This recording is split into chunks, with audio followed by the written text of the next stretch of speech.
అటువంటి బ్రహ్మాస్త్రాన్ని నాకు ఉపదేశం చెయ్యండి అని చెప్పి వెళ్ళాడు. ఎందుకని అంటే నాకు కూడా అర్జునుడితో సమానుండి కావాలని ఉన్నది అని ద్రోణుడితో చెప్పాడు. ఎక్కడా కాపక్షం లేదు, ఉన్న మాట ఉన్నట్టు చెప్పాడు.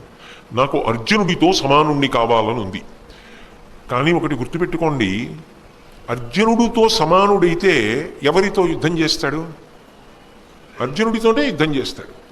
అర్జునుడు గెలిస్తే ఎవరు గెలిచినట్టు? ధర్మం గెలిచినట్టు. అర్జునుడు ఓడిపోతే ధర్మం ఓడిపోయాడు. ఎలా చెప్తారు? కృష్ణుడు అర్జునుడి వైపు ఉన్నాడు కనుక. భగవంతుడు కృష్ణుడి వెనక, అర్జునుడి వెనక ఉన్నాడు. పైగా వాళ్ళిద్దరూ నరనారాయణులు. వాళ్ళ అవతార ప్రయోజనమే ధర్మ సంస్థాపనం. అంటే ద్రోణుడు కర్ణుడి వంక తిరిగి అన్నాడు, వ్రత సమన్విత భూసురవర్యుడు ఉండే, నిరుపమాన తప పుణ్య నృపతి ఉండే, కాని అన్యులు బ్రహ్మాస్త్రదానమునకు పత్రములు వారు, నీకు నీ బడి కాదు. కర్ణ, బ్రహ్మాస్త్రాన్ని నేను ఇద్దరికే ఇస్తాను. ఒకటి అనేకమైనటువంటి వ్రత నియమములను పాటించేటటువంటి బ్రాహ్మణుడికి ఇస్తాను. రెండు, పోల్చడానికి వీలు లేనటువంటి అపారమైనటువంటి తపస్సు వలన కలిగినటువంటి పుణ్యమును పొందినటువంటి మహారాజుకి ఇస్తాను. ఇంకెవ్వరికీ ఇవ్వను. కాబట్టి నీకు ఇవ్వడం సాధ్యం కాదు, నీకు ఇవ్వను అన్నాడు.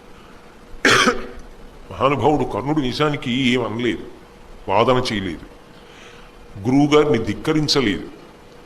అంత తాపత్రయం ఉంది. కర్ణుడి జీవితంలో వచ్చినటువంటి పెద్ద ఇబ్బంది అది. ఆయన నిజానికి గొప్ప పరిశ్రమ చెయ్యగలిగినవాడు. ఆయన అర్హుడు పొందడానికి. ఆయన కుంతీదేవి కొడుకు, ధర్మం రీత్యా పాండురాజు గారి పెద్ద కొడుకు.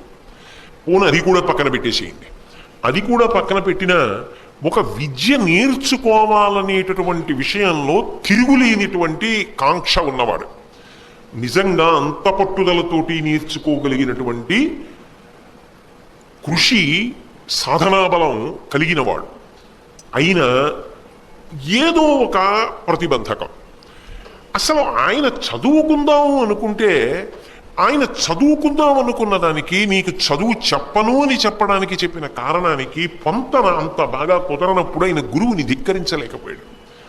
కానీ వేరు మార్గాన్ని వెతుక్కోవలసి వచ్చింది. ఏదో ఒక మార్గాన్ని అనుసరించాలి. మీరు చూడండి, ఏదో ఒక చాలా వేగంతో అగ్నితో కూడుకున్నటువంటి ఒక వాయువు భూమిని బద్దలగొట్టుకుని పైకి రావడానికి ప్రయత్నించింది అనుకోండి. మీరేదో గబగబా 4 రాళ్ళలో ఏవో అడ్డెట్టారనుకోండి, అక్కడ ఆగుతుందేమో. అది ముందుకెళ్ళి ఏం చేస్తుంది? ఇంకొక చోట నుంచి భూమిని బద్దలగొట్టుకుని పైకి వస్తుంది. లేదు, ఒక నది గొప్ప ప్రవాహంతో ఉంది, దాని ఉత్సాహం అటువంటిది, దాని శక్తి అటువంటిది. మీరు ఒక చోట అది ఊళ్ళోకి రాకుండా, అమ్మ బాబోయ్ అంత పెద్ద వరద వస్తోందని 4 రాళ్ళు అవి ఇవి తీసుకొచ్చి అడ్డేశారు. అది ఊరుకుంటుందా? దాని వేగం అటువంటిది, దాని శక్తి అటువంటిది. అది ఇక్కడ కాకపోతే ఆ ముందుకెళ్ళి పల్లప ప్రాంతాన్ని తీసుకుని ముంచెత్తుతుంది. ఎందుకని అంటే అది ప్రవాహానికి ఉన్న లక్షణం, ఆ ఉత్సాహానికి ఉన్న లక్షణం, ఆ తేజస్సుకున్న లక్షణం. ఆయన సామాన్యుడు కాడు, అపారమైన శౌర్యమూర్తి, పరాక్రమవంతుడు.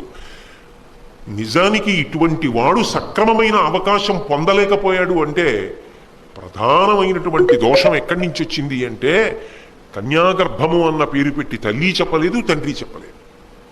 దాని వలన పాపం ఆయన నేర్చుకోవడానికి అవకాశం లేకుండా పోయింది. పైగా ఆయన తాపత్రయాన్ని గమనించిన వాడు లేడు. ఏదో కారణం చెప్పి ఆయనకి పాఠం చెప్పలేదు, ఆయనకి బ్రహ్మాస్త్రం ఇవ్వలేదు. కానీ నేర్చుకుందామన్న తాపత్రయం పోలేదు. నేను ఇందాక చెప్పానే, నది ఎక్కడో అక్కడ పల్లప ప్రాంతం వైపుకి వెళ్ళవలసింది, ఇక్కడ ఆపితే ఇంకో చోట ఎడుతుంది. అది అంత ప్రవాహాన్ని మీరు ఎలా ఆపగలరు? ఆయనకున్న ఉత్సాహం, ఆయన శక్తి అటువంటివి. అందుకే